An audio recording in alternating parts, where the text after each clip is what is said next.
Pada suatu hari, Bapak Ibu, para sahabat sedang berkumpul.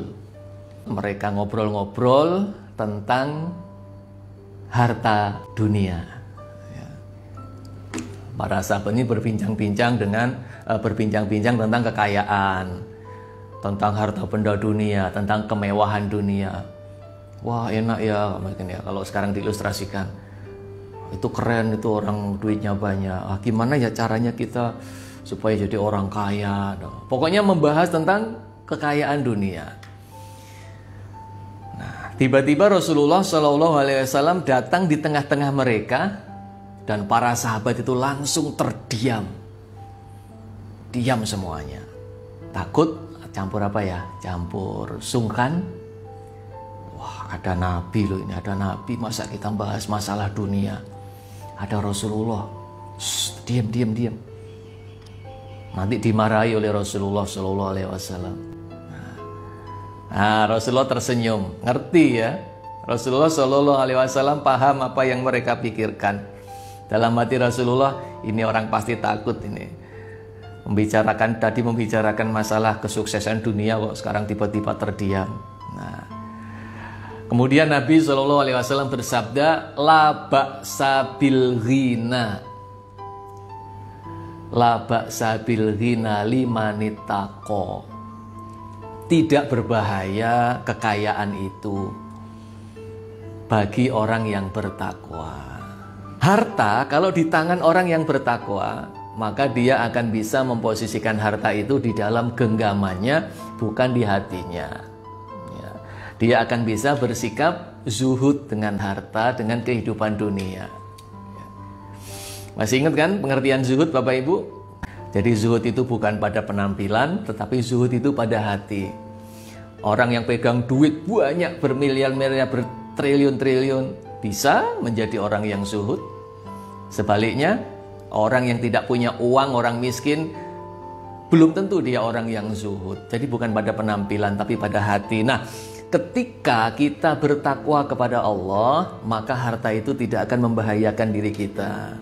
Kenapa yang sering dilihat orang-orang kaya jadi makin sombong, jadi tambah pelit, jadi akhirnya kehidupannya glamor dan seolah-olah lupa dengan kehidupan akhirat karena hatinya tidak bertakwa. Nah, kalau hati nggak bertakwa bukan hanya orang kaya Bapak Ibu, orang-orang miskin juga bahaya. Akhirnya apa?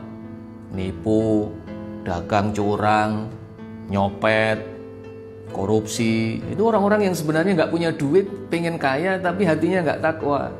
Nah, kalau sekarang bapak-bapak, ibu-ibu berdoa kepada Allah minta kaya tapi Allah belum memberikan kekayaan, ya kita harus sangka baik kepada Allah. Jangan-jangan hatiku belum siap. Nanti kalau Allah kasih kekayaan kepada diriku, jangan-jangan ketakwaanku hilang. Jangan-jangan aku jadi orang yang sombong. Mendingan aku perbaiki diriku. Aku perbaiki diriku, aku pantaskan diri sebagai orang yang bertakwa kepada Allah. Nanti ketika Allah pandang kita sudah kuat, akan dilimpahkan rezeki kepada kita. Akan dititipkan amanah-amanah rezeki kepada kita. Jadi takwa dulu baru kaya. Jangan kaya dulu terus baru berjanji mau bertakwa, nggak bisa. Sudah ada contohnya. Siapa? Sahabat Nabi yang bernama Sa'labah bin Hatib. Bapak Ibu, saudaraku, kalau zaman sekarang ini ada orang yang miskin, itu tidak semiskin Sa'labah waktu itu. Sa'labah itu sangat miskin. Tetapi setiap sholat 5 waktu, dia selalu berada di belakang Rasulullah, berjamaah di belakang Rasulullah. Dan pada suatu ketika, Sa'labah berkata kepada Rasulullah, "Ya Rasul, doakan aku biar aku menjadi orang kaya." Apa kata Rasulullah?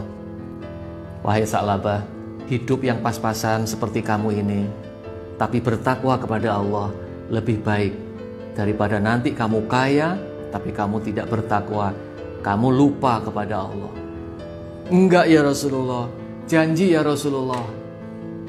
Kalau nanti aku jadi orang kaya, aku akan menjadi ahli sodaqah.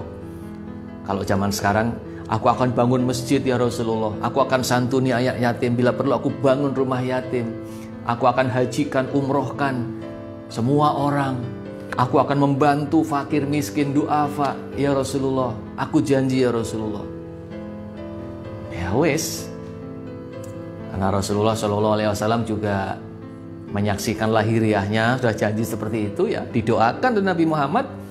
Nah, kenyataannya yang dikhawatirkan oleh Rasulullah SAW terjadi. Sa'labah makin kaya, makin lupa diri. Akhirnya Allah turunkan ayat khusus untuk Sa'labah. Sa'labah benar-benar sudah dicap oleh Allah sebagai orang yang munafik. Kekayaan Sa'labah bukannya menghantarkan ke surga, tapi justru malah menjerumuskannya ke dalam neraka. Na'udzubillahi min dzalik. Ini fakta, ini contoh Bapak Ibu. Orang itu kalau kaya tapi hatinya tidak bertakwa, tidak ada ketakwaan, seperti itulah.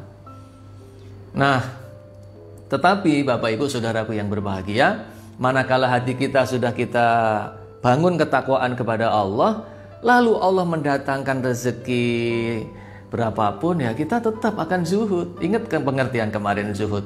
Ketika harta kita bertambah, tidak membuat kita membanggakan diri, sombong, takabur, tetap biasa.